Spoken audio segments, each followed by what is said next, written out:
आज का टॉपिक हमारा एग्रीकल्चर के रिलेटेड क्वेश्चनों के बारे में होने वाला है। तो हम सभी एग्जाम में पूछे जाने वाले क्वेश्चनों के बारे में देखते हैं।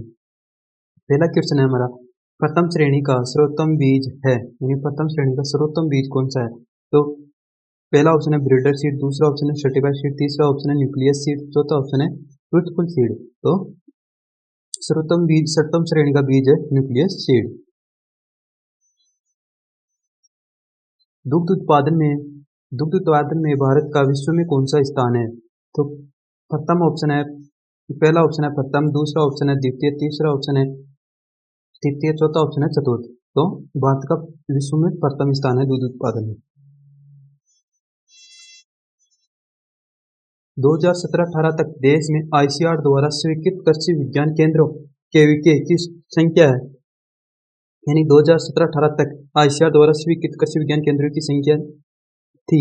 तो पहला ऑप्शन है 458, दूसरा ऑप्शन है 665, तीसरा ऑप्शन है 658, चौथा ऑप्शन है 75।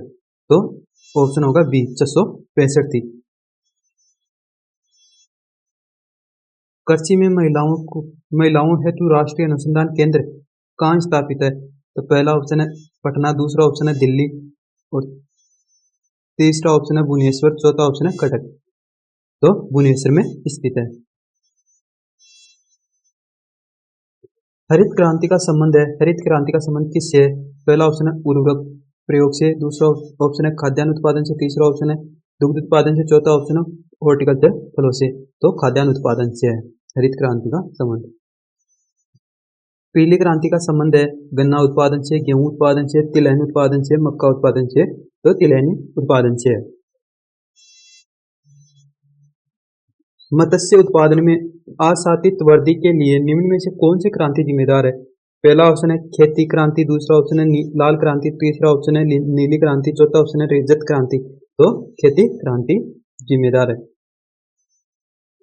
भूरी क्रांति निम्न में से किस क्षेत्र के संबंध है, यानी भूरी क्रांति निम्न में से किस क्षेत्र में संबंधित है। तो खेती क्रांति, आलू क्रांति, उर्वरक क्रांति या दूध क्रांति। तो उर्वरक क्रांति के संबंध है। डायरेक्टरेट निदेशालय ऑफ हीट रिसर्च की स्थापना कब और कहाँ हुई। पहला ऑप्शन है 1986 पल्लवपुरम मेरठ उत्तर प्रदेश में, 1978 करनाल हरियाणा, तीसरा ऑप्शन है 1977 हैदराबाद। तो 1978 करनाल हरियाणा।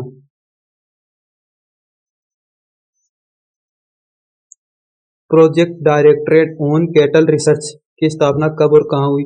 PWCR की स्थापना कब और कहाँ हुई। हैदराबाद आंध्र प्रदेश, करनाल हरियाणा। 1978 पल्लवपुरम मेरठ उत्तर प्रदेश, 1986 बेंगलोर कर्नाटका, 1993। तो पल्लवपुरम मेरठ केंद्र हुई थी 1986 में।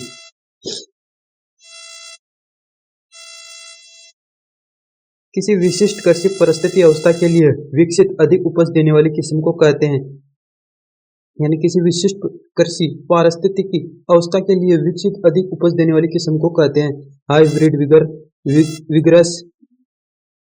विगरस प्लांट, ऑडियो टाइप या संश्लेषित किस्म। तो ऑडियो टाइप निम्न परिस्थितियों में भी अधिक उपज देती है।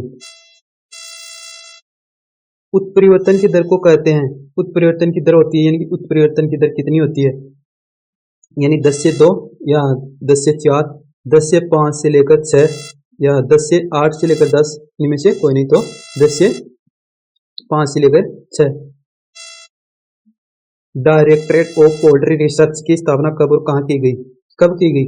तो director of poultry research PDPR की स्थापना 1988 में की गई।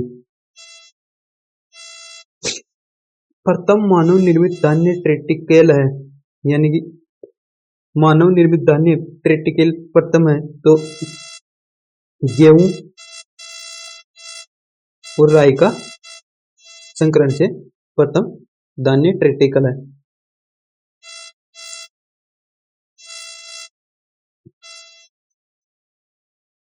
अर्विकल्चर विज्ञान की शाखा जो अध्ययन करती है, यानी कि फसल विज्ञान से मशरूम की खेती, फलों का उत्पादन, जमीकन तो फसल विज्ञान से।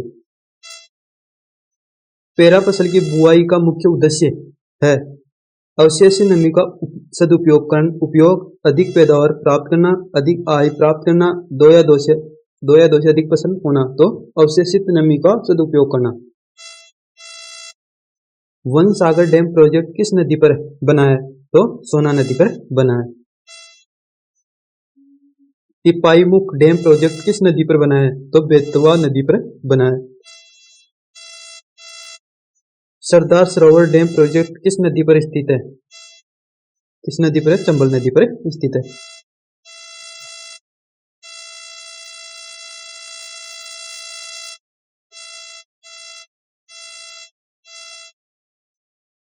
चावल के कच्चे व संशोधित उत्पाद के मध्य परिवर्तन अनुपात होता है 2 से 3, 1 से 4 या 2 से 5, 2:5।